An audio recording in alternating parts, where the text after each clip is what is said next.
differently today on YouTube. Don't know how. There's no start stream button, so fingers crossed it should just start on its own. Okay, well, that's hopefully. It appears to be doing it, I think. There we go. Right, cool. Yeah, I'm just gonna play.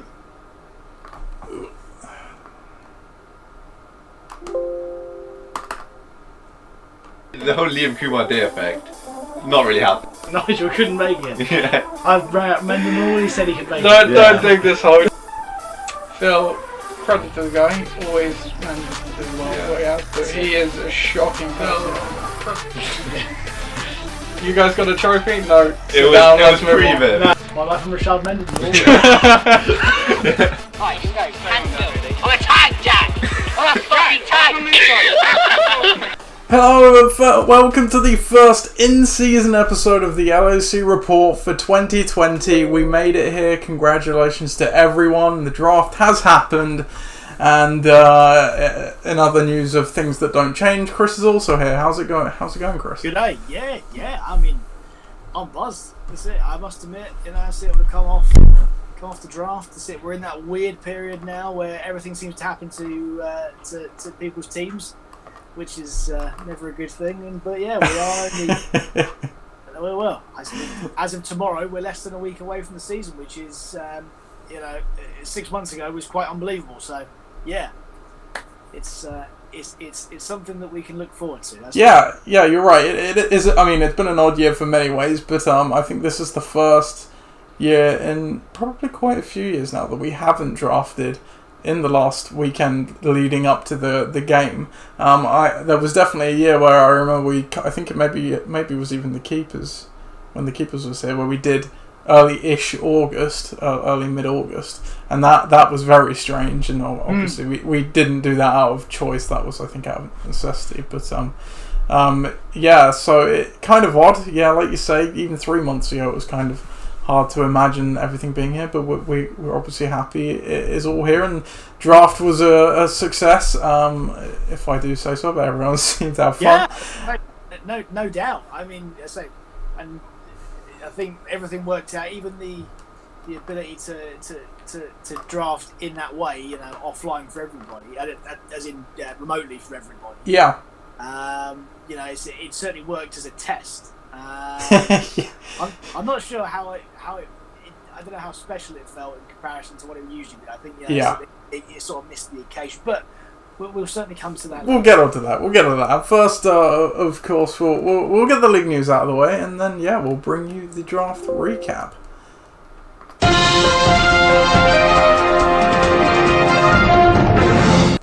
So, for the first time in probably about 4 months, the top news item on the agenda is not telling you the draft date, because it has already happened, but for one last time, why not? Draft Saturday 29th of August, there you go. That's it, there you go. You know what it is, it's not ingrained in your mind by now.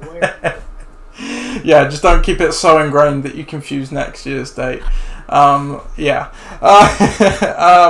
We'll get to play-in news and stuff like that as and when we do, I think, either the draft recap or looking at the teams after. I thought we'd chuck a bit of a 2020 preview in. Since we're not previewing week 1 as yet, we have another week to do that, so you'll have another show next week, aren't you lucky?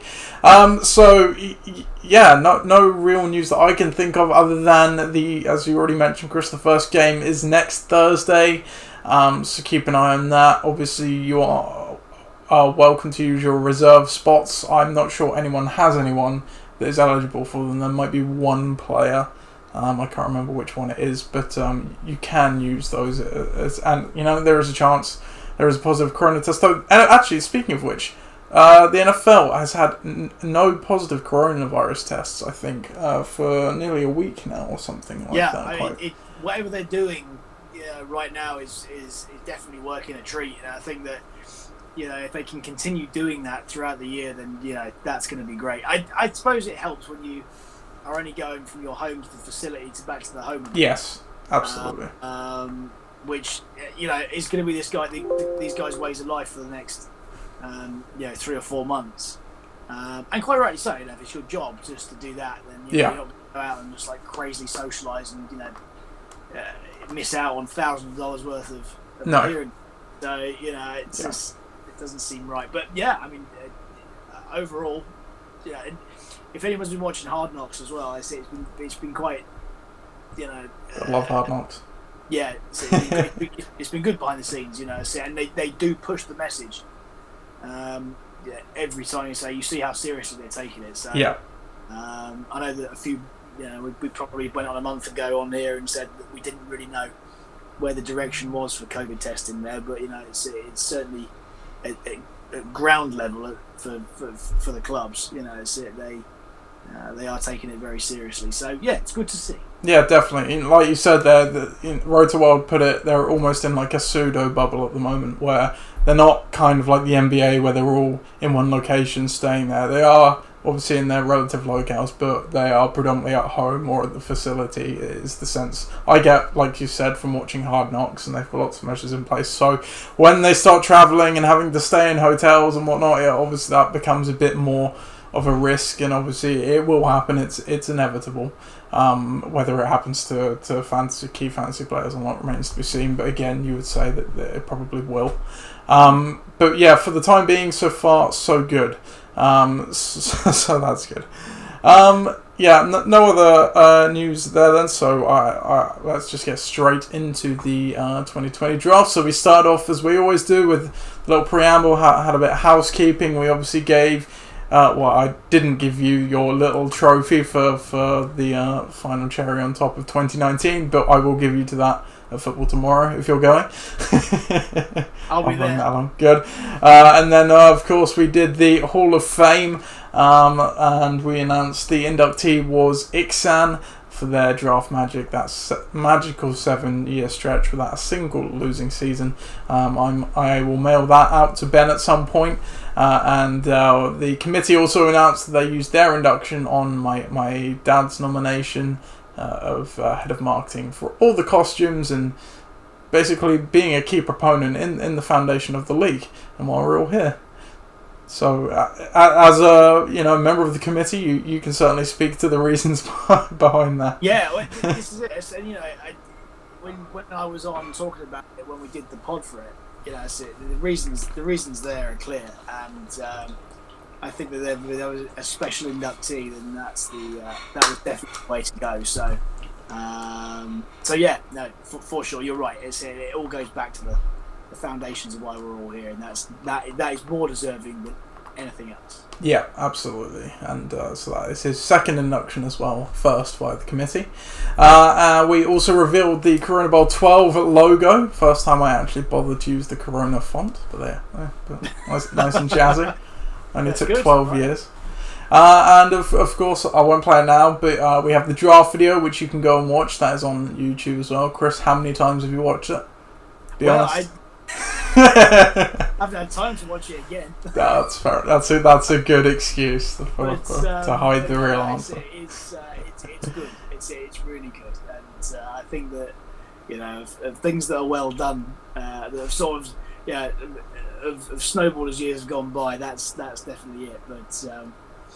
But yeah, we between two of us, it's your editing and my talking. We did quite a good job. It was a pretty I'd say, you certainly gave me a lot of good content to work with. Cannot dispute life, Nate. That's what it is. That's basically that's what I'm taking. America's game, bit of football life, combining it into our own thing, and it works. So, but yes, they are rather long, but at least they are worth the length. That's definitely. With that then, it was pretty much in the draft. There was one other thing, of course, though, that did not happen last year, but could have. The Nathwani rule was actually enacted this year. Ben, the regular season champion of last year, chose to swap his slot with you, Chris, at number 1. So you fell back to 4 and he jumped up to 1. And that was in every single round of the draft as well, including obviously the opposite ends of the even rounds. But you said you were prepared for that, which is somewhat fortunate because Ben did also say it could have been my spot. Not that it would have made too much difference, 2 to 4, I don't think. But you were prepared for it at least. Yeah, I was, and I had a funny feeling that's what he was going to do. I thought that his metrics would prove that, so if you have Christian McCaffrey, then you're going to be able to draft anyone you want, really, and it would be beneficial for you. So yeah, I went from there. I was quite happy from there on the day. Done a few mocks. So I was reasonably happy with the team that came out every time. Yeah. And yeah, as we're about to find out, I was quite pleased again. Yeah, good. Well, the NFL site is very timely. I forgot that Firefox hates my the league website for some reason, so we're gonna have to use the old Google Drive for the draft order here. Bear with 1 second for all the picks as well. Here we go. It's good to have a backup. It is good to have. It's lucky that we are used to drafting offline and everything anyway, because we have all of this stuff ready available. It's probably actually a bit easier to view it, although not as quite nice and glossy. So we'll go through. Oh, Alan Robinson in the top left corner there for some reason. We'll go through pick by pick, round by round. We'll give a little bit of flavour on each of the rounds as we go. And then we'll look at each team and give a little preview of 2020. So round 1, right off the top, the most predictable pick, regardless of who was going there. Christian McCaffrey at 1 to Ixan, Saquon Barkley at 2 to Gridiron Gang, Ezekiel Elliott at 3 to the Dream Team, Derrick Henry 4 to Forge Flyers, Alvin Kamara at 5 to Ross's team, the only auto draft team we had in the draft. Dalvin Cook at 6 to Ben Estes, Nick Chubb at 7 to Your Gold. Josh Jacobs at 8 to Bucking the Trend, Patrick Mahomes at 9 to the Tuckfields, Clyde Edwards-Helaire, to 10 for Badenators, Miles Sanders to Tom Starnes at 11, and then Joe Mixon at 12 to Pakistan. So really, I think the only surprise, and even then, you kind of felt someone would do it, was Patrick Mahomes at 9, and obviously Phil had him last year. Yeah, I totally agree. I think that he was going to go in a reasonably high round, but I certainly think he'd go in the first. And what's possibly more surprising is that, yes, we didn't have a receiver in this round either. Yes. So, I fully expected someone to take Michael Thomas, Devontae or Julio, one of the three. Yeah. Michael Thomas, to be honest, I thought would go first. But yeah, there was no one bit on that. So yeah, it was a very running back heavy round. I think that this year, in some ways, every team had to do that because the running back class is particularly shallow this year. Yeah. So yeah, you have to get in there. You have to get in there early if you're going to get one. But yeah, I think I think that overall there aren't that many surprises. I think everyone who, apart from Mark Thomas, of course, that was going to get taken got taken.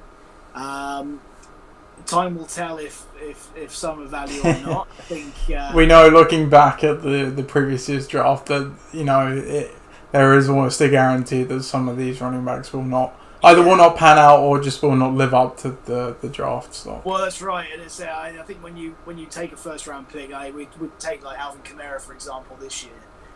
You take him and then immediately he holds out. You always sort of hold your breath a little bit as to. And Joe Mixon as well, he was supposedly had migraines, which have magically gone away since he signed his new deal as well. So that's it. Well, say no more. But yes, I think those kind of guys, you sweat on for the beginning of the season. Obviously, the top in that top maybe in the top 12. I think the top 3 are surefire. I think Derrick Henry's going to come good again. Outside of injury, yeah. As a workhorse. If Cook stops holding out, it's the same thing. If Nick Chubb can be the number 1 guy, then yeah, there's no doubt that he's going to be great this year. Josh Jacobs was great last year. No reason to be doing different. But then we get down to someone like Clyde Edwards-Helaire, and to take him in the first round, a completely unproven yet quite exciting prospect. That could be a real steal at the end of the year. So we'll see. Indeed. Anybody who's on a Super Bowl winning Andy Reid, Patrick Mahomes be offense, it's going to be very interesting to see what happens. Yeah, absolutely. Round 2 then, we had the first receiver, Michael Thomas, at pick 13 to Palestine.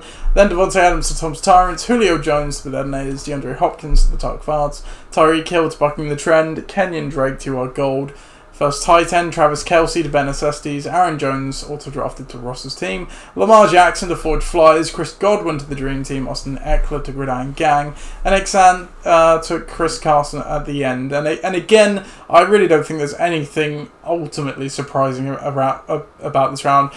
Going into the draft, doing all the mock drafts and stuff, Mahomes sometimes, Lamar Jackson quite often was available for me at that pick 23, but I just knew in my bones that I was, not that I would have necessarily taken them, but they were just never going to fall that far. No, I didn't think he'd come down to me, to be honest. But I think guys thought in the same sort of way, in the sense that you had to go with the a heavy running back set early. Otherwise, you weren't going to get anything at all, and that's kind of the risk that you take. Yeah.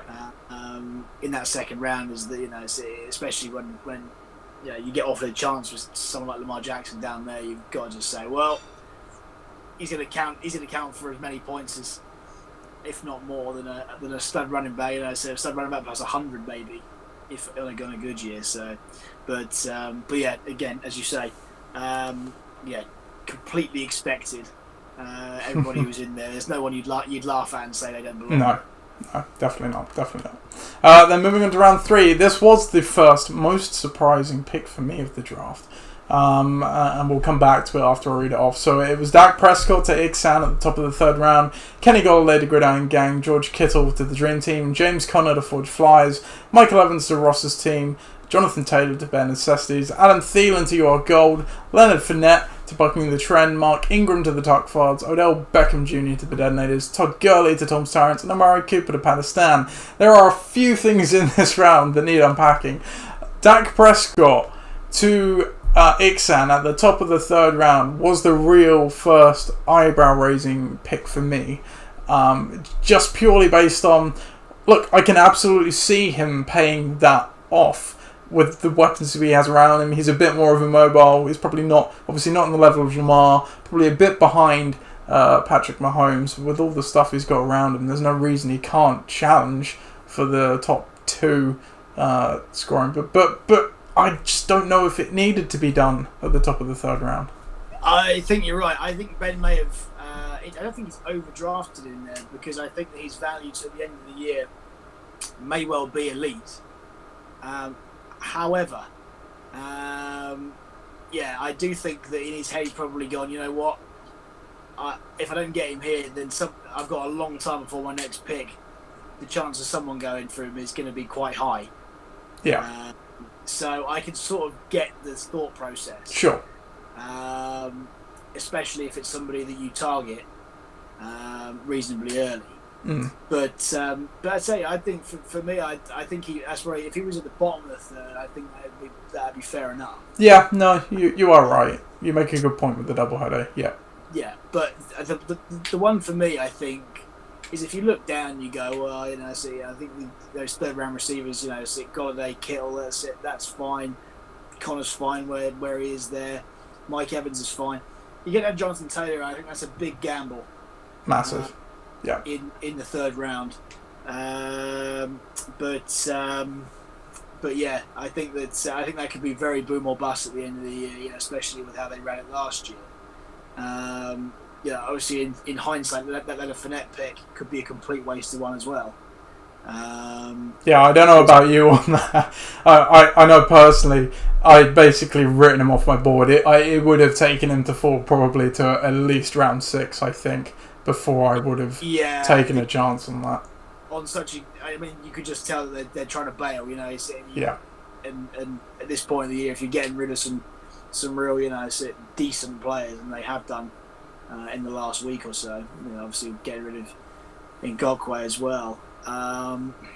So yeah, I don't know if he manages to land himself on a team like the Rams, for example, who probably are looking for a number 1 running back, then you're winning. if he ends up on someone like the Bears, who, David Montgomery's sort of up in the air, and he becomes that number 1 stud straight away, then great. But I just don't see him being that. I just see him him being a bit part player somewhere else. Yeah, it's an odd year because you look at probably the only running back group you'd say that, you know what, they could probably do with the lead back is Jacksonville, funnily enough. I can't, you're right, there's no other running back room in the NFL, certainly not springs to mind, who hasn't got something in the future in place. So even if they did bring him in, like you say, he's only going to be a bit part, or just hasn't got, bad enough running backs for him to rise to the top. There is no other running back. Even New England, I think you look at, then they're not 100% on Sonny Michel, he's banged up. You've got James White, Damian Harris is getting quite a lot of praise. It's just that there is no position where you can see him going to, as you say, as we look at it now, live up to that. I agree. I just think that you look at the Patriots, for example. I think everyone forgets now that you've got a mobile QB there. Yeah. There isn't as much need to put that much running room around him. So, the interesting one though is that I did hear today was that he could go to Tampa and join that very very high powered offense for very little money. I think they got like $2.5 million in cap space. Sure. So some sort of deal, but I think that you look at some of the deals that other stud guys from the Jags have done since they've left, and they've all taken pay cuts just to get out of there. So, if that happens, I wouldn't be surprised if he goes somewhere for a bargain basement fee because he wants to play somewhere this year. But I almost think for him, and this is the worst case scenario for Mike, it actually may even make more sense for him to just wait a little bit until an injury happens, because they always do. And then he's right there, best on the market, best position to get some money at least. Because like you say, right now he's taking a low, not even prove it deal, because no one's going to bring him in to assume the lead back role at the moment. So no, it's very. It would be pretty amazing at this point for anybody to. To do that, but there is a slight window at certain franchises, but not this close to the season. I certainly don't think that he's going to be a week 1 starter for anybody. So that's it again. That's it. Another one from Mike. His bad luck continues, or is he the reason that is causing these players to go? Well, we'll never know. You mentioned about Jonathan Taylor. We'll see in a bit how that kind of played into. I don't know if my dad intended it, but we'll see what my dad did with the rookie running backs. Mark Ingram was the only one that was maybe a little high for me there. Look, he was great last year. Could still be good again. Almost certainly going to have some touchdown regression, but you can't fault Phil for wanting to go back to the guy who did so well from last year. Round 4 then, at the top of the round we have AJ Brown to Pakistan, Allen Robinson to Tom's Tyrants, Calvin Ridley to Bednators, Juju Smith-Schuster to the Tuck Files, DK Metcalf to bucking the trend, he's re-upping with him again, Cooper Kupp to UR Gold, Melvin Gordon to Bare Necessities, Le'Veon Bell to Ross's team, DJ Moore to Forge Flies, David Johnson to the Dream Team, Robert Woods to Gridiron Gang, Mark Andrews to Ixan. Again, I don't think anything really jumps out at you at this point. It's hard to do something eyebrow-raising, No, not really. I think there's a lot of. I think there could be a lot of value in this round. This is where you look at like AJ Brown. So it could be really good this year, like really really good. Allen Robinson's got plenty of volume. Ridley's could be a breakout. Juju's on his way back from injury, and to be honest, they haven't got that many other people to throw to. So Big Ben's back too. It's the biggest thing. Big Ben's back. Well, that is always helps. Even at the bottom end of the round, you look at a guy like Robert Woods for you, who I know Cup went in the same round, but he's banged up as well at the moment, so he could be a great value pick in bottom of round 4, especially if he's the number 1 guy there for the first couple of weeks. Yeah, absolutely. So I think there's a lot of upside in this round. Nobody there I would slag off as being.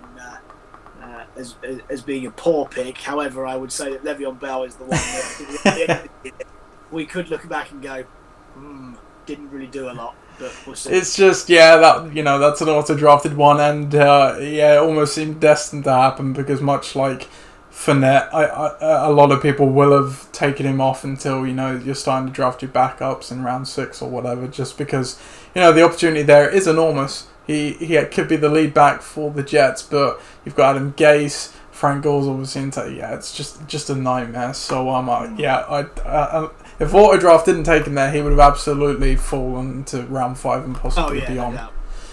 Speaking of round 5, at the top we have Raheem Mostert to Ixan, Tyler Lockett to Gridiron Gang, Russell Wilson to the Dream Team, I believe that is the next QB off the board, DJ Chark to Ford Flyers, Stephon Diggs to Ross's team, Cam Akers to Bare Necessities, Kyler Murray to our Gold, T.Y. Hilton to Buckingham Trend, Devin Singletary to the Tuck Fards, Deshaun Watson to Bedetonators, Brandon Cooks to Tom's Tyrants, and Cortland Sutton to Pakistan. We've got a couple more QBs and probably where they should be going. I think you'd agree, Chris. I think that I think they're going to be. If you look at Russell Wilson particularly, I think that he always performs above his ADP every single year. Yeah. And he's a solid round 5 pick. But at the same time, Kyler Murray's, I think they put some decent weapons around him this year. Obviously, with the amount that he runs with the ball, that could be a really excellent pick down there as well. It could, but for me, it's one of those. It's one of those where you're drafting him almost at his upside, because where that was, Deshaun Watson's still on the board. He's a guy that's proven to be a top 5 QB finisher. Kyler Murray sneakily didn't. We lambasted Tom throughout the season for not playing him, but that was really just because the other guys Tom was putting above him, not so much that he was such a great option. He was just about finished in the top 12. His touchdown rate was very low, and I know that's his rookie season, and Arizona were bad, but there needs to be a leap of development for him, I think, to get into the same category as Russell and Deshaun here. I no doubt. I think you're right, and with a few more touchdowns, this guy could be your goal. So I can see why. I think Deshaun at the same time. I think if you're going to pick him there, I can see why Ollie's done that, because I think for him to fall that far, it hasn't happened in years gone by, and he hasn't lost anything. He's just lost maybe an O-line. Only DeAndre Hopkins, but they've got they bring in Cooks. You say that. I know he's been the number 1 receiver. The number 1 receiver for a while, but no, I know what you mean. Yeah, but you bring someone who's got a similar skill set. I don't know.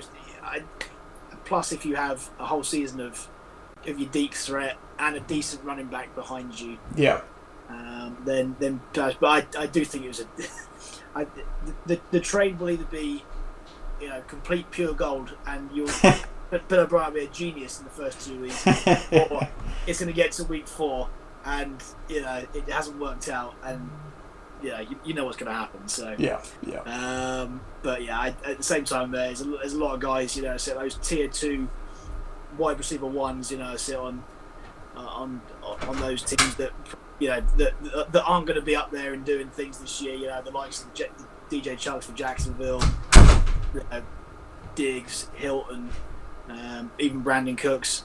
And Cortland Sutton, that's it. But one of them is going to break out. I think Denver are going to be really good this year. So that pick of Cortland Sutton down there could be real decent value in round 5 coming into the year. Yeah, absolutely. You mentioned Brandon Cooks there. I'm just going to hop onto the old fantasy football calculator, which is what we use to do the ADP. That one did raise my eyebrow a bit. Now I can see why Tom's done it, because he could potentially be the number 1 receiver for the Houston Texans, which is absolutely enormous upside. But it's a bit like the Dak Prescott pick for Ixam for me, where look, I get it, he could be that good, but it's just one of those guys that I feel again he could have probably waited on. The guy's rock solid. Whatever you say about him, he is boring, but he's not a flash name. No. But the numbers speak for themselves, and he is as rock solid as you can get as a receiver, especially if he's going into a team with more targets coming out of LA, where they did have to share it around a lot. Yeah. And it goes to being maybe not the clear cut wide receiver 1, but certainly the one half of a decent team. So I think that they're, although not flashy, you look at what came next, and I can completely understand it. Yeah, and I did just double check. So ADP is about seventh round pick 4 on Fantasy Football Calculator, and looking at who Tom takes next, which we'll get to, I think if you flip those guys, then I'm probably okay with it. So at the top of the 6th round, we have David Montgomery to Pakistan, and Keelan Allen to Tom's Tyrants, Ronald Jones to the Detonators, Zach Ertz at pick 4 to the Tuck Fards, Philip Lindsay at pick 5 to Bucking the Trend, Marquise Brown to Your Gold at 6, Devontae Parker to Ben Necessities at 7, Aaron Rodgers auto drafted to Ross's team at 8, Terry McLaurin at 9 to Ford Flyers, AJ Green to the Dream Team at 10, Michael Gallup to Gridiron Gang at 11, and then Iksan take Darren Waller at 12. So yeah, just finishing off the Brandon Cooks point, you flip Keenan Allen and Brandon Cooks here, and I think that looks exactly right. I'm going to say Keenan Allen is a pretty good value in the 6th round for the opposite reason of why Brandon Cooks is but if you flip that round, it's about right for me. Yeah, maybe. I really do think that Keenan Allen, and I think that the draft where they should be. I think Keenan Allen's going to take a real dip this year. Oh, for sure, yeah. So, and again, it's all very well with the name and everything, and he's been great. But I'm really interested to see how he does with Justin Herbert.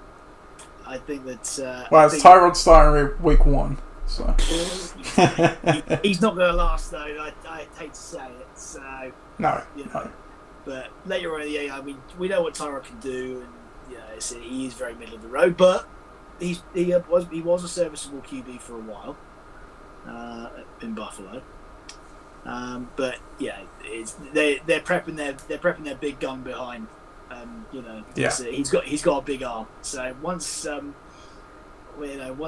he becomes a bit more of a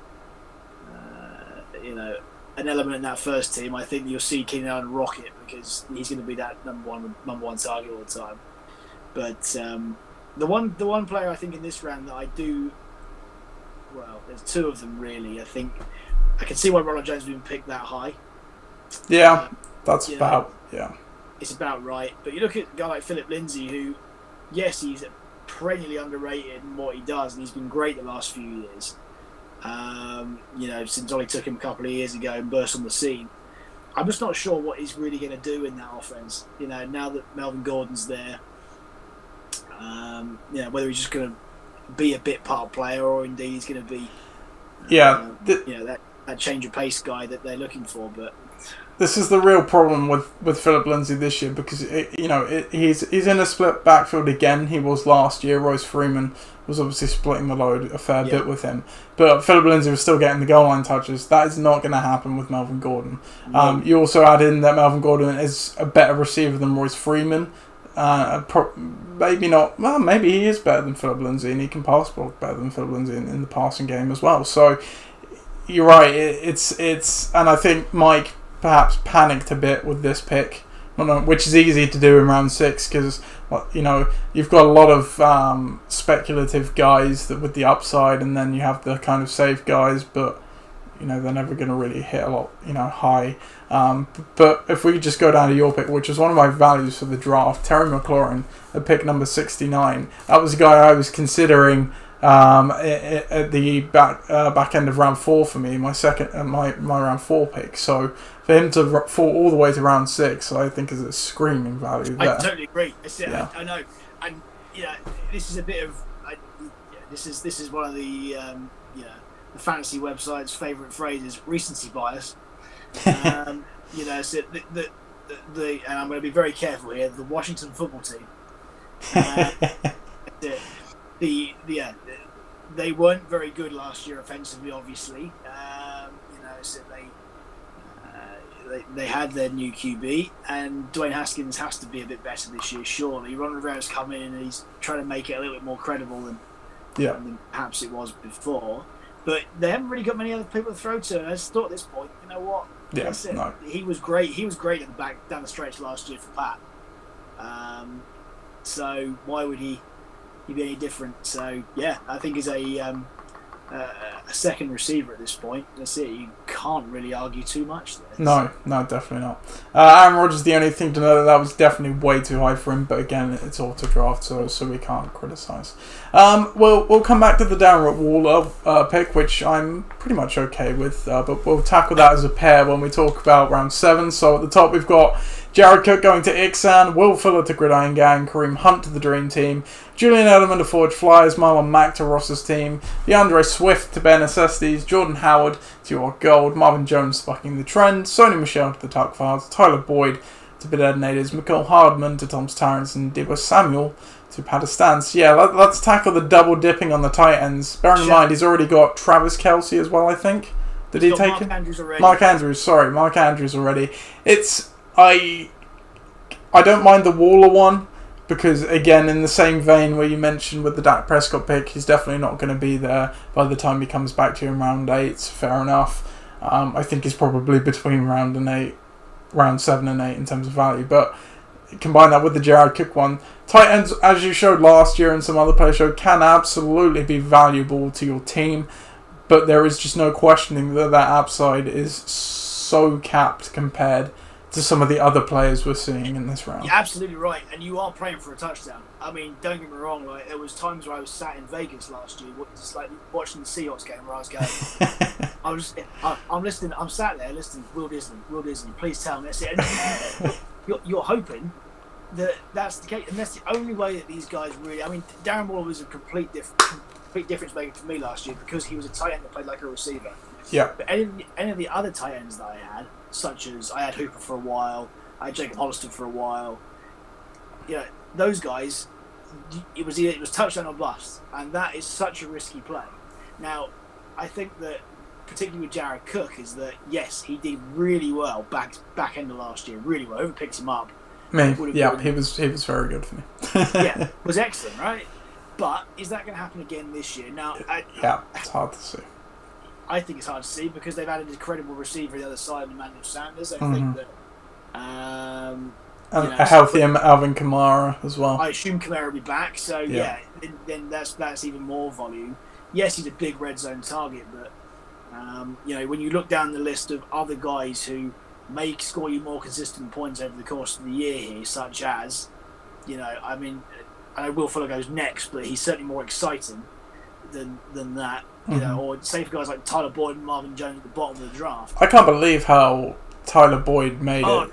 Again, he was one of the guys that I was talking with taking where I took Michael Gallup in the 6th. So it's just unreal that he fell that far. I totally agree. I mean, this guy, especially when he plays with, and Joe Burrow is going to be interesting to see how he does this year. But he obviously looks really good, especially in the passing game. He did in the college game last year. Yeah. It broke all records. All sorts of records. I'm not going to say all records, but all sorts of records. Playing with a guy like that who has had very consistent 3 years. I think that they're on. That's definitely a bit of gold in the 7th round, a nugget there. I kind of get why Ben's done it, but if you didn't have, I just don't know why you need 3 tight ends. I know that I did the same thing last year, but I did it off the free agency with really back to the wall, not in the draft. Yeah, exactly. At that period, once you see some of your later round guys not panning out, just not being relevant, it's fine to pick up a tight end that is scoring at a reasonable level and can fill in for you in a pinch, because as you say, with the touchdown, they're fine. But, you're taking guys in the draft that we all know half the people on our roster are not going to be on our roster by the end of the season. But you draft to plan that they are, and to take a tight end with the upside is capped. Yes, they are probably going to be rosterable players during the season. No one's questioning that, but it's almost the opportunity cost of not taking a DeAndre Swift, who could be the leading running back in an RB2 for the Lions. It could be Marvin Jones, Tyler Boyd, who could end up as wide receiver 2s. It's just, if you look at it on a points basis, even the best, Travis Kelce, 160 points, is a wide receiver 1. He's about the only one that gets into the wide receiver 1 category. Even Mark Andrews, Zach Ertz, they're only really punching around wide receiver 2. So, and then these other guys, they're 3s, 4s at best, and that's all they're going to max out as. So yeah, it's difficult. Speaking of DeAndre Swift as well, if you're keeping count, this is the 3rd rookie running back my dad has drafted so far by this point of the draft. So one of them got to come good, I guess. Yeah, that's the tactic, I suppose. Going into round 8, then we have Drew Brees to Pakistan at the top. Tom Brady to Tom's Tyrants. Jalen Rager to the Detonators, who is now injured. Baltimore Ravens defense, first D off the board to the Tugfards. Matt Ryan's bucking the trend. Evan Ingram to your goal. J.K. Dobbins to Ben Necessity. The rookie running back continues. Rob Gronkowski to Ross's team. Deontay Johnson to Forge Flyers. Jarvis Landry to the Dream Team. Carson Wentz to Gridiron Gang. And Jamison Crowder to Ixan. So obviously this was the round of the quarterback. This was kind of the sweet spot. If you weren't taking one of those other guys, round 8, 9 was the place to take the other quarterbacks. My dad taking another rookie running back. That is 4 by this point. We mentioned Jalen Rager being injured, so we'll see what that. Jalen Rager's that would have been, I think, one of those. If he was fit at the beginning of the season, I think people would have said, that's it. That was pretty good down there in round 8. Yeah. I mean, granted, they haven't got that many other people to throw to, but. I look in there, and yes, it is a mixed bag, and obviously we're not going to talk about the auto drafted teams sake because that's why Gronk's in there. But if we talk about the real value in there, I think that if in round 8 anybody would say you're going to get either Drew Brees, Tom Brady, or Matt Ryan as your QB down there, that's solid. I like that.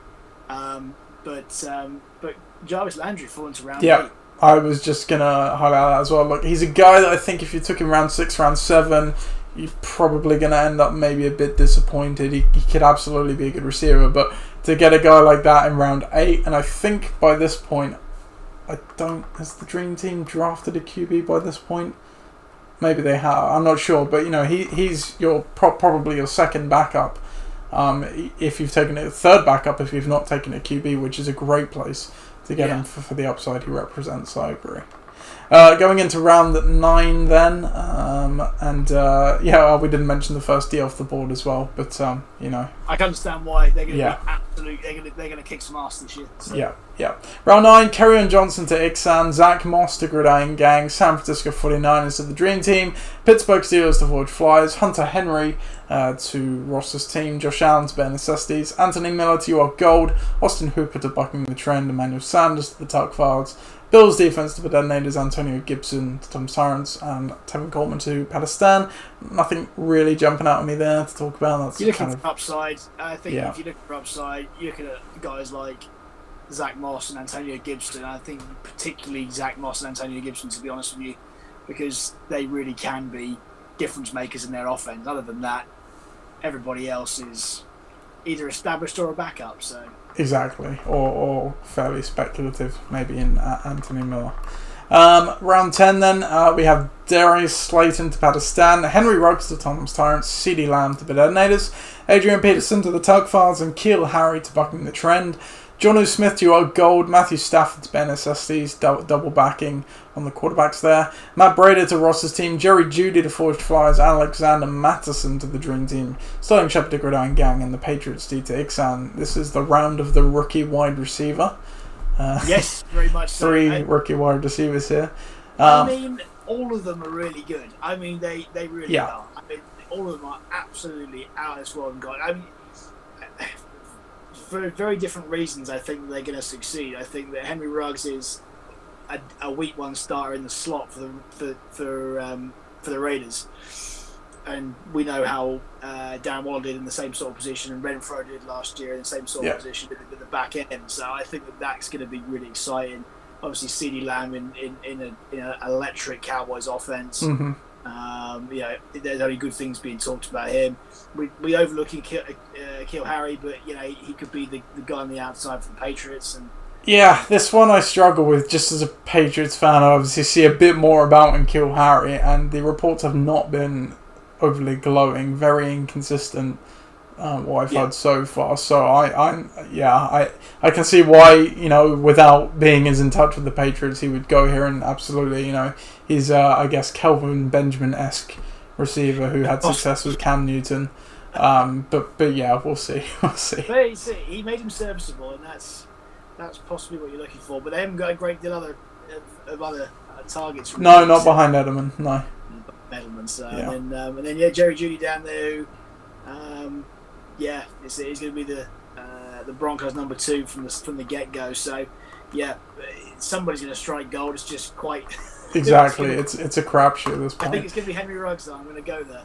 Could be, or it could be Brian Edwards. There is a lot of pop about him coming out of Las Vegas at the moment as well. We'll see. Round 11, Michael Williams, or Mike Williams as he's usually known, to Ixan. Preston Williams to Gridiron Gang, Deshaun Jackson to the Dream Team, Brandon Ayuk to Fudge Flyers, Latavius Murray to Ross's team, Saints D to Ben Necessities, Bears D to Your Gold, Chargers D to Bucking the Trend, Tyler Eifert to the Tuck Farts, Harrison Butker to the Bedetonators, Jarrett McKinnon to Tom Sorensen, Justin Jackson to Palestine. Tyler Eifert. It's hard to reach in round 11, but Phil found a way. Yeah. I mean, this is the sort of Phil thing to do, but I just don't think that with the Jags the way they are right now, and they're going to be passing a lot. I mean, Phil didn't know that Fournette would be gone at that point, but yeah, they're going to be passing a lot. It's the one saving grace, I'd say. Yeah, the dumpster is already on fire. I just can't really justify it, but he could get this. This is the sort of thing that Phil does, where he just finds that, turns it into gold, but I just don't quite see it at this point, to be honest. Sure. Round 12, Justin Tucker to Pakistan. That's the second kicker. Harrison Butker just went first kicker off the board. Will Lutz to Tom's Tyrants. Cam Newton to Bedetonators. Justin Jefferson to the Tuck Farts. Greg Zerline to Bucking the Trend. Joe Burrow to Your Gold. Alan Lazard to Bare Necessities. Kansas City Defense to Ross's team. Matt Gay to Forge Flyers. Matt Prater to the Dream Team. Robbie Gold to Gridiron Gang. And Zen Gonzalez to Ixan. Aside from the kickers here, which we're going to forget about because I don't care about kickers. Well, there's one I'd like to come back to, but we'll talk about that in a second. Okay.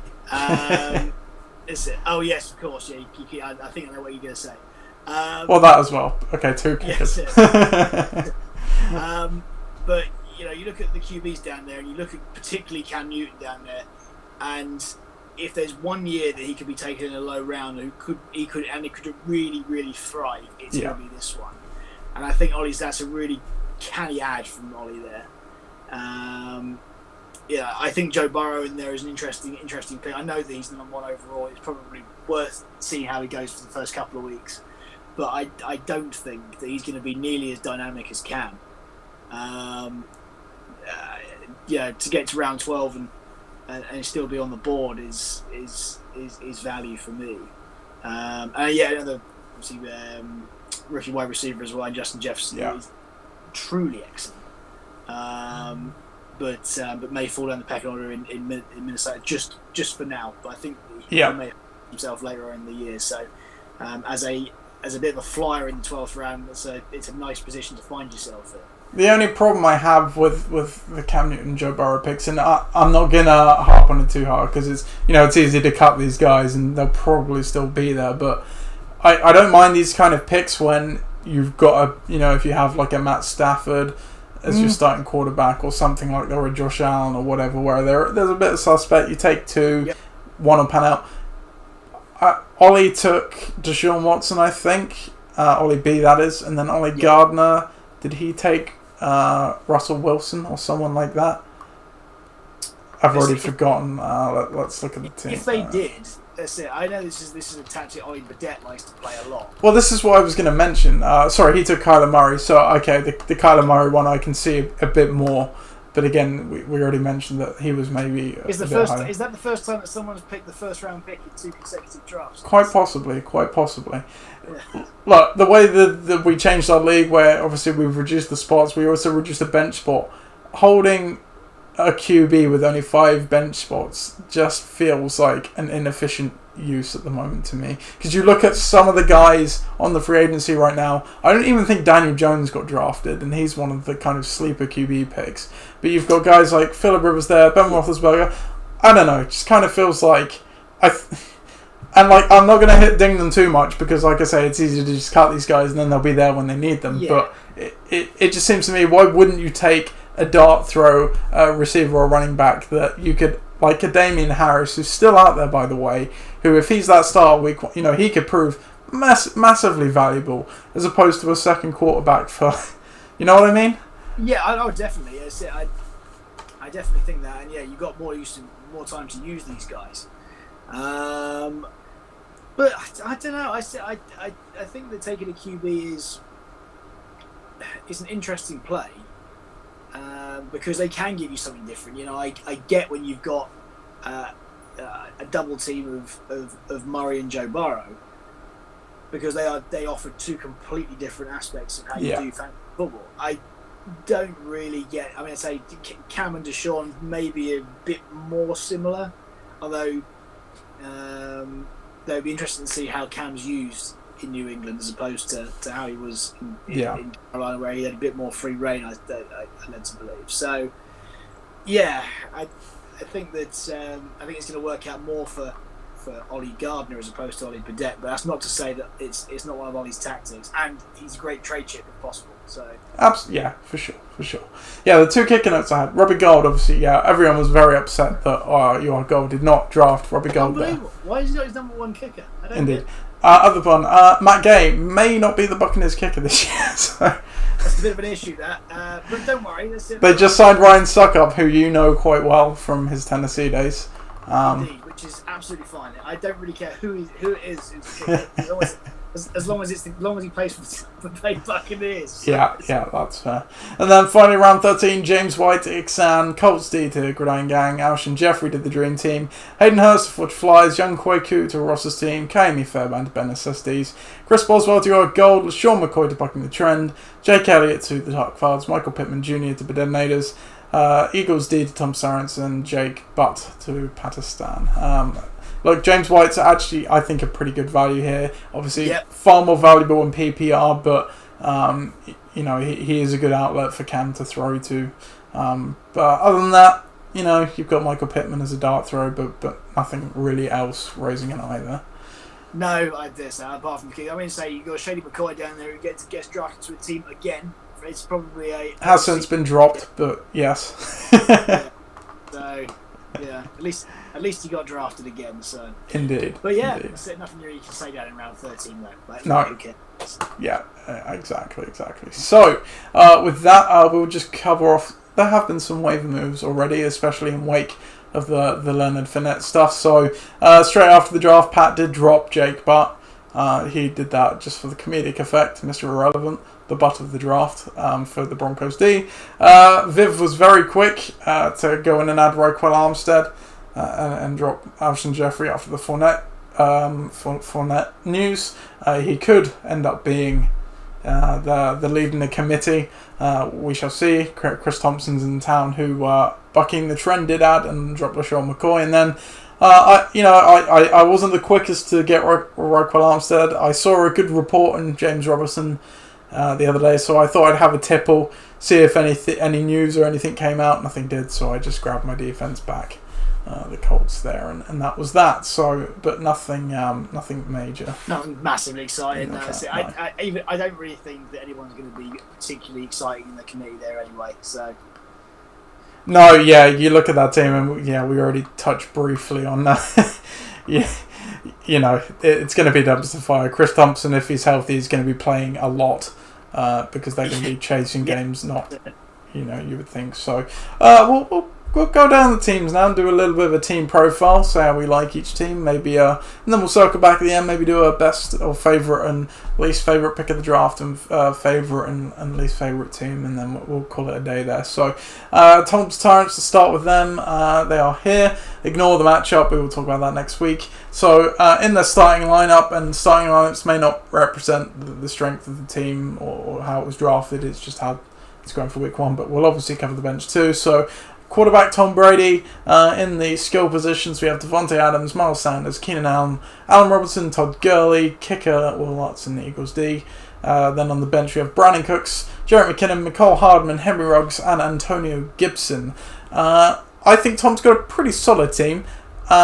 Bench very speculative outside of Brandon Cooks. Yes, exactly. Yeah.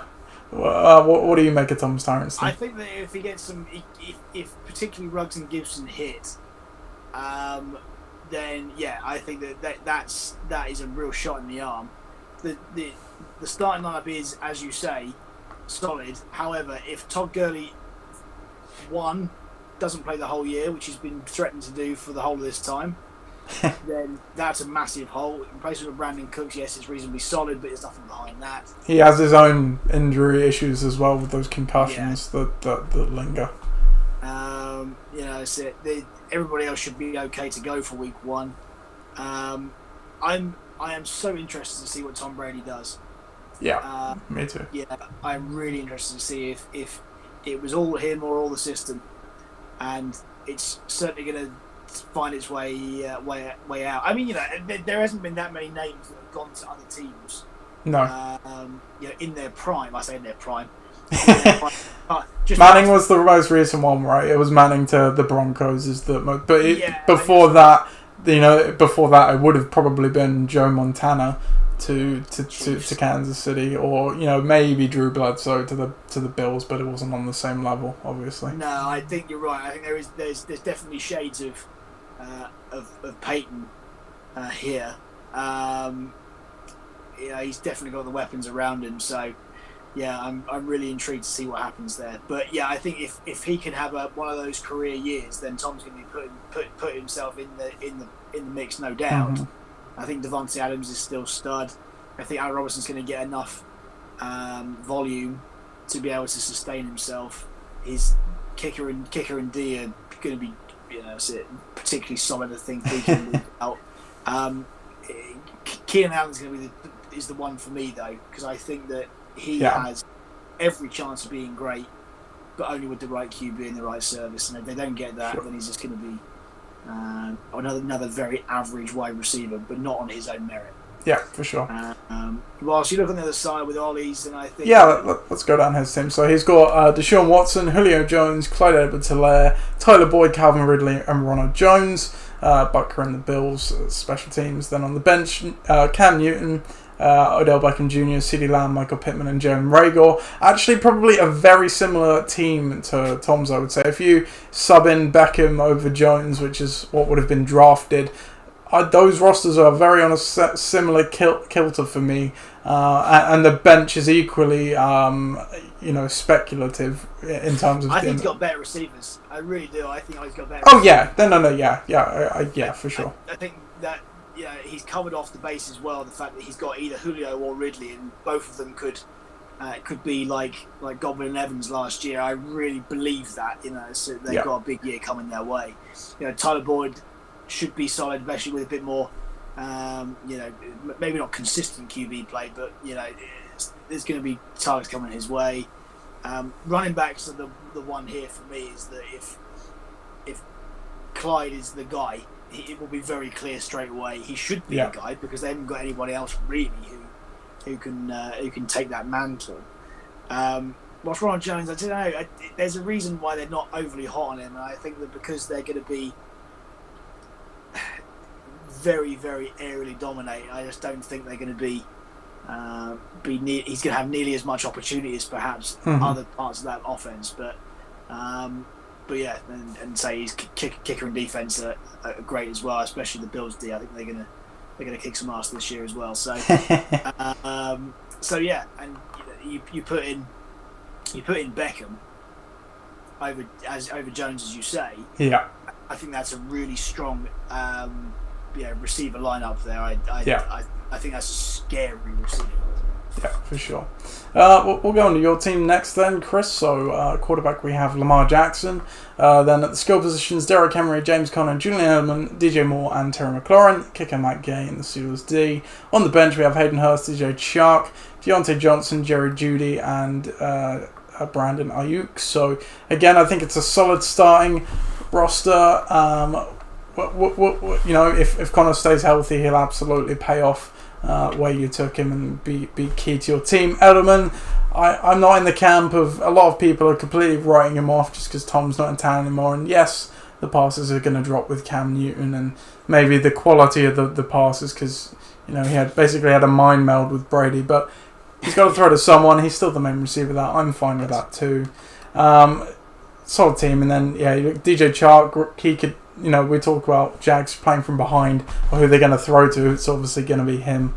And then you've got some nice upside options there with your other receivers and Hayden Hurst especially as well in Atlanta. Yes, definitely, and that's what it's designed for. It's way more conservative in years gone by. For me, I've certainly gone more receiver heavy than I ever have done before. But that's the only reason being is that that's where you get the value.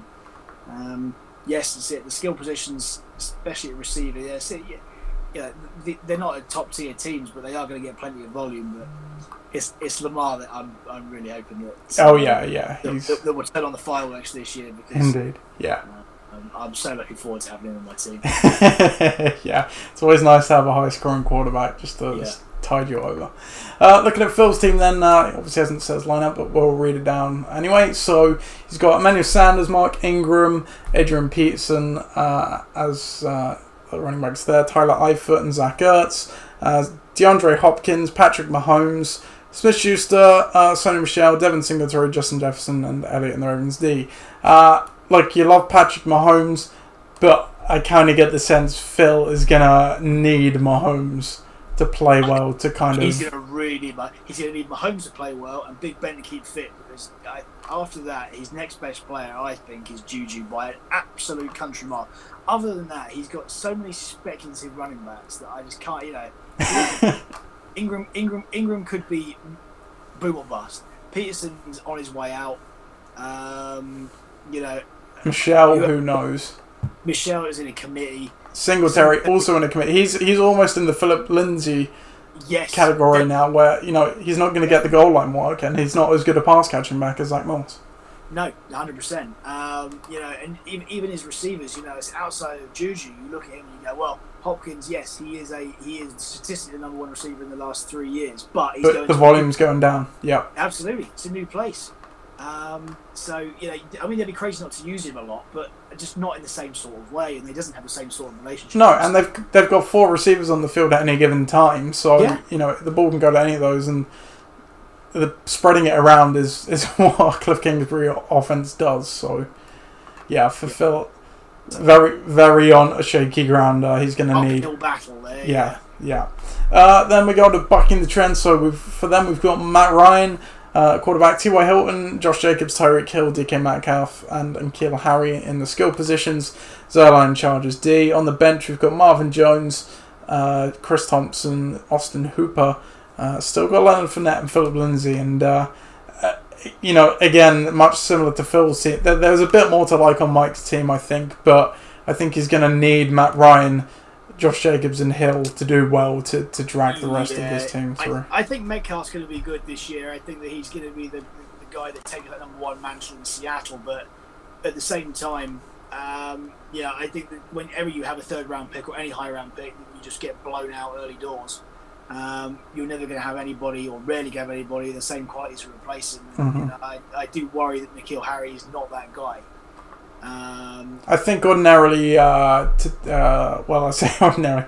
You look at that bench and already you're questioning. Well, I guess it's Marvin Jones is probably the next best, who can be pretty good, but you would not feel comfortable playing anyone else in week one. A receiver set of Hill, Metcalf, and Marvin Jones. That's pretty solid.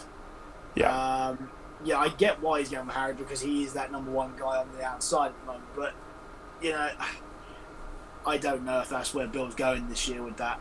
Yeah. And T.Y. Hilton as well, obviously. So you've got another stud number one in there. But you don't need running backs in the way we play it. No, for sure. I think that if you're going to have one of them, Josh Jacobs is a stud number one. Yeah. I think he's going to be great in Vegas. And he showed glimpses of that a lot last year until he got injured. So I have no doubt about that. But he's maybe one piece away from being a truly stable, solid team. Yeah.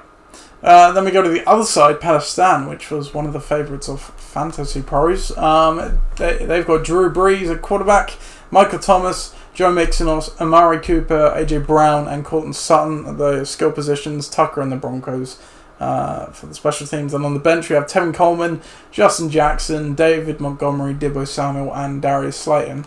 I think it's a pretty terrific starting lineup. I have reservations about the bench. I think David Montgomery will come good once he's healthy, but outside of that, it's... Totally agree, Nathan. Totally agree. Yeah. You're praying no one gets injured there. because you're right, that is a scary lineup to start with. Yeah. It really is, and he hasn't had that for some years. And I have to say that his receiving core, those 4 receivers of Thomas, Cooper, Brown, and Sutton, are fantastic and great value for where he got. Yeah, absolutely. Short and sweet for Pat, so fingers crossed they will be. Only good things about Pat this year. Yeah. Worse. Then we have Cat Placeholder, which is the placeholder to Ross's new team name.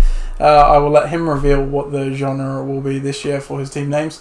He was, of course, on Auto Draft. He's got Aaron Rodgers at quarterback, Le'Veon Bell, Alvin Kamara, Mike Evans, Stephon Diggs, and Aaron Jones at the skill positions, Younghoe Koo and the Chiefs at special teams.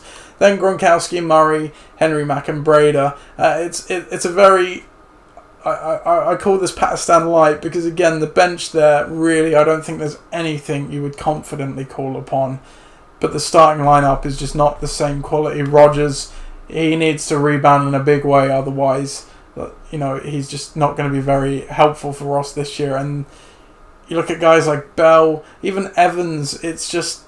Evans was great when Jameis Winston was just hucking up the ball however many times a game.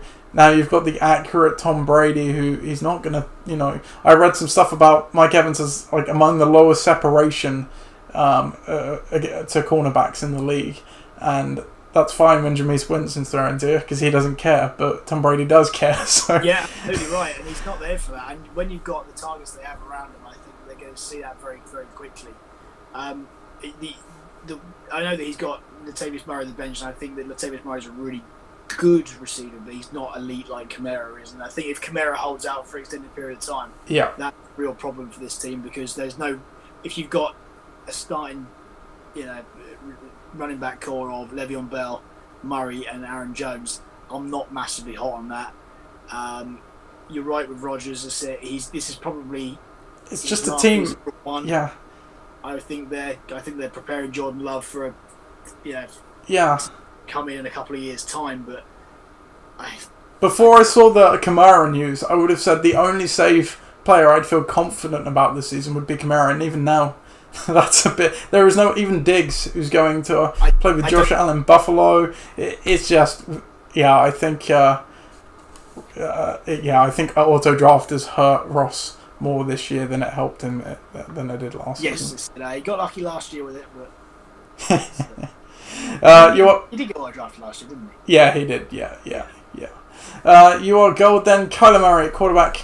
Kenyon Drake, Nick Chubb, Adam Thielen, Cooper Kupp, and Jordan Howard at the skill positions. Boswell and Bears at the special teams. And then on the bench, Evan Ingram, Jonnu Smith, Anthony Miller, Marquise Brown, and Joe Burrow. I think it's a pretty good team. I'd say it's about middle of the road overall. Starting roster, I'd say is about there or thereabouts. Same with the bench, really. Quite balanced. What do you make of them? I think I do think it's very okay. I think again, if Drake and Chubb can sort of get things going, as in Chubb beats out Kareem Hunt, which I think he should do. So that has every chance of being great. Kyler Murray is going to be very interesting in that division because that's hardcore in there. So not the ideal week one place to go is playing in San Francisco. No. But you look at the receivers, and I like Thielen and Kupp. I think if Kupp is out for a long period of time or an extended period of time, then looking down the list, I just don't see where the quality seems to be to replace it. Marquise Brown is probably the only one, but and he's in a very run-heavy team. I mean, granted, he is the number one receiver per se, I suppose, but it's a very different sort of system. So, I'm not so keen on that, I'll be honest. Yeah, and Adam Thielen, I was listening to a podcast the other day, and someone likened him to Demaryius Thomas, where when he got up there in age, his body just started breaking down. We've seen 2 years ago he was playing hurt. Last year he missed time with that hamstring. It's always a worry when those kind of things start happening with guys, and they need him in Minnesota now. Don't get me wrong, he will be good if he stays healthy. Very much. But yeah. Going on to my team then. So at quarterback, we've got Carson Wentz. Skill positions, Tyler Lockett, Austin Eckler, Robert Woods, Kenny Golladay, and Saquon Barkley. Special teams is Robbie Gold and the Colts D. Then on the bench, we've got Sterling Shepard, Will Fuller, Michael Gallup, Preston Williams, and Zach Moss. I will not give you the verdict on my own team. Do you know what? Be very big-headed. I think that it's poetic that you picked Carson Wentz, because you and Carson Wentz are, it was each other. Yeah. So see, if there's a fit, it's definitely that one.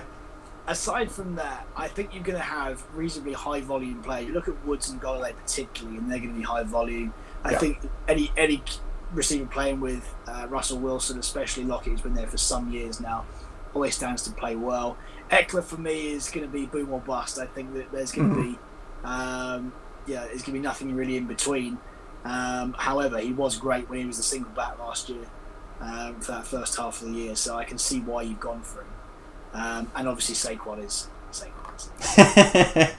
You can't argue with that. Albeit, no, I think Eckler is like Saquon. Like if Saquon's an A+, then Eckler's a B, which is not necessarily a bad thing. What you saw. And then we went down to the bench, and I like the fact that you've gone, and we overlooked this in the draft recap. Preston Williams there has the chance to break out a little bit this year, I think.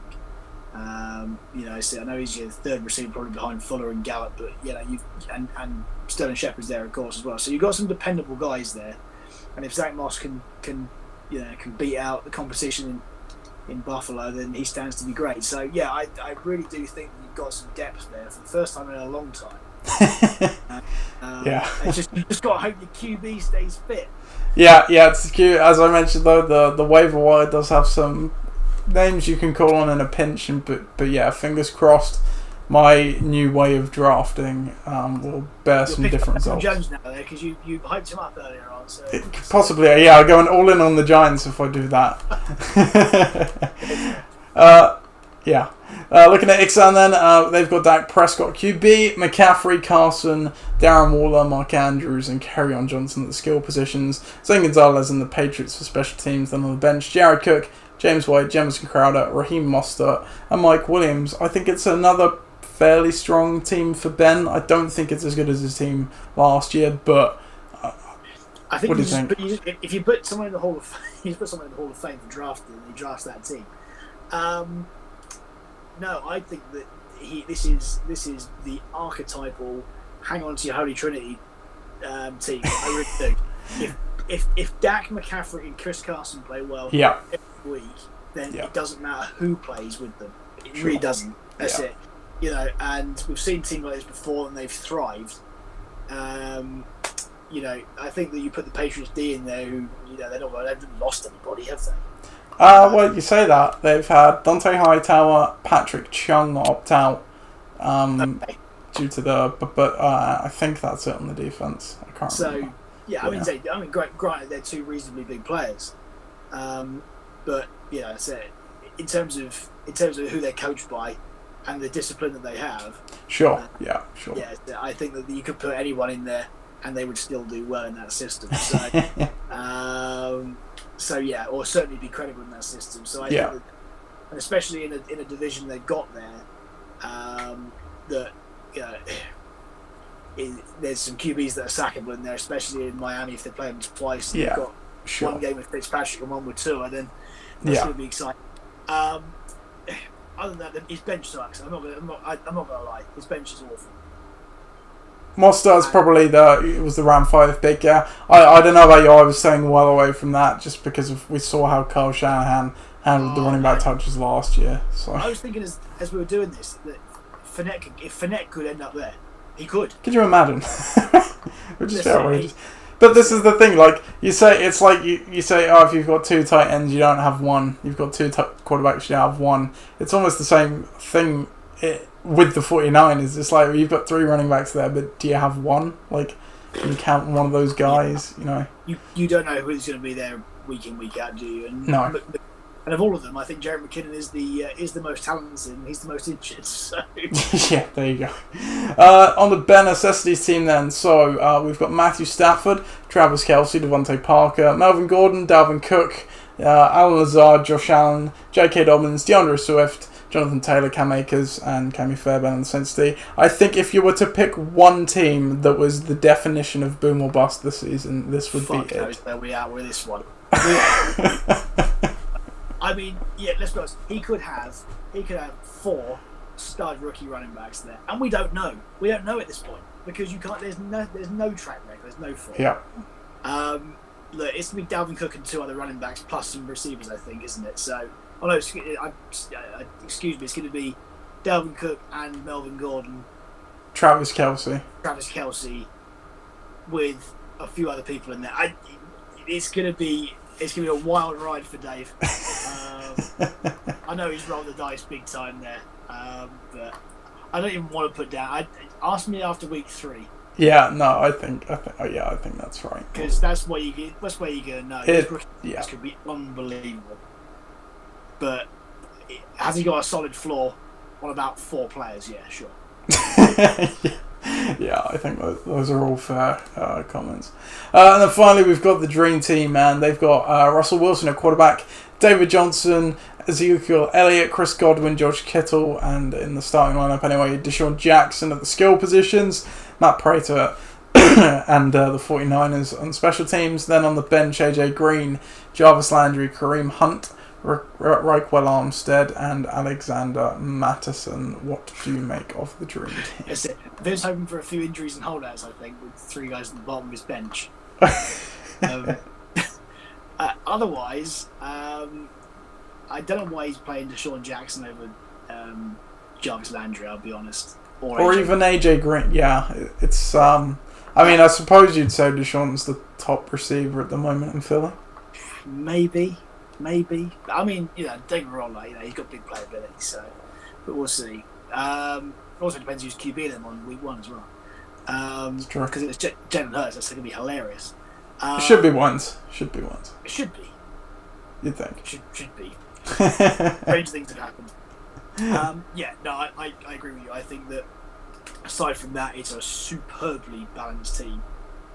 Yeah. And when you've got guys there, I think Russell Wilson, you can always gauge what it's going to be. In that week 1, by the way, Atlanta, that's just got a shootout run over it just to start with. That's got a grass. Oh yeah. Yeah. He loves Zeke's back there again. Godwin's going to be the main beneficiary of Tom Brady for sure. Kittle's electric and the number 1 receiver there at the moment because they've got no one else. The defense is great. David Johnson could be brilliant. He could be. He could be. I think that he's again one of those guys that you can't say across the league very much now that he's going to get mass volume and he's going to be given the ball because Bill O'Brien's going to want to be right. Well, this is it. But this is the main. You kind of fall on one side of the fence with David Johnson, and I was hovering for a while. But the main argument that I saw was David Johnson has to work for Bill O'Brien because of that trade.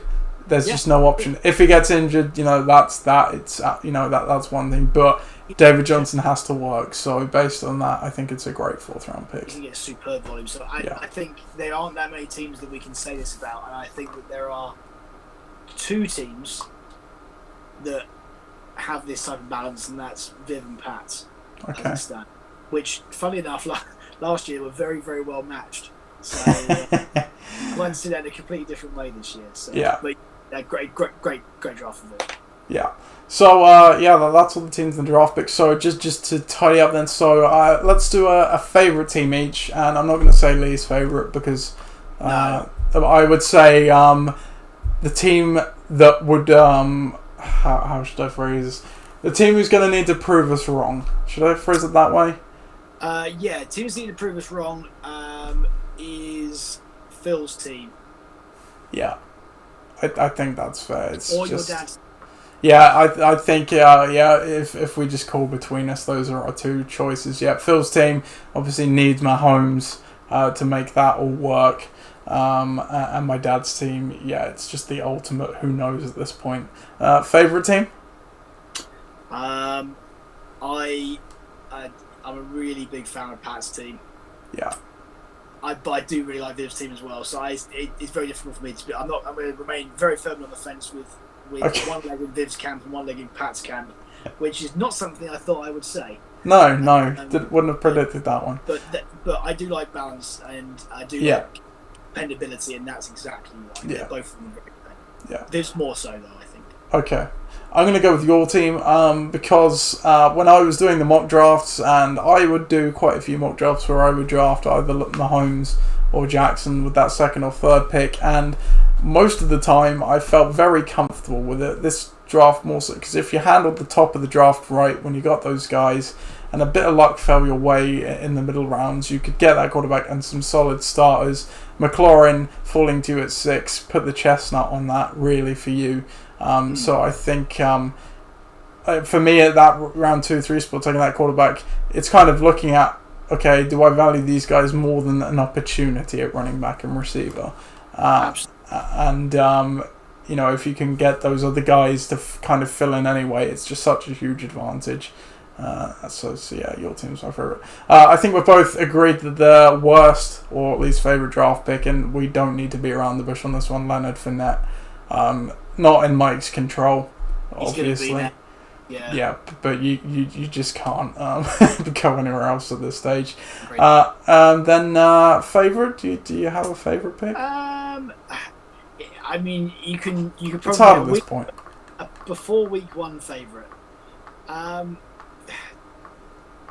think value-wise, if you look through some of them here. I think mine is, I'm going to go back to again, it just has to be that Terry McLaurin pick for me. I just cannot believe. It's between Terry McLaurin, Tyler Boyd and Jarvis Landry, just purely based on where they ended up getting drafted in the end. Superb value, yeah. Is the one that I was like jumping up and down about. Do you know what? I'm going to go with Ben's first round pick of Christian McCaffrey because he completely blinded him for the rest of the draft, and I'm really pleased that he swapped me in 4th. Yeah, that's fair, and yeah, you can say that. Yeah, he actually enacted something to go and get that guy. So I'm pleased that he swapped me. So. We didn't have a trade, but we had the next best thing, I suppose you could say. So that was a bit of a long show. I hope you enjoyed it, dear viewers. We will call it there today. Don't worry, and we will be back next week. To preview the week 1 matchups, so that'll be good fun and capture any news, of which I'm sure there will be some between now and then. But thanks for joining, Chris. Always a pleasure. Absolutely, always good to be here. Yeah, have a good rest of your weekend, and we will talk to you next week. Goodbye, dear listeners.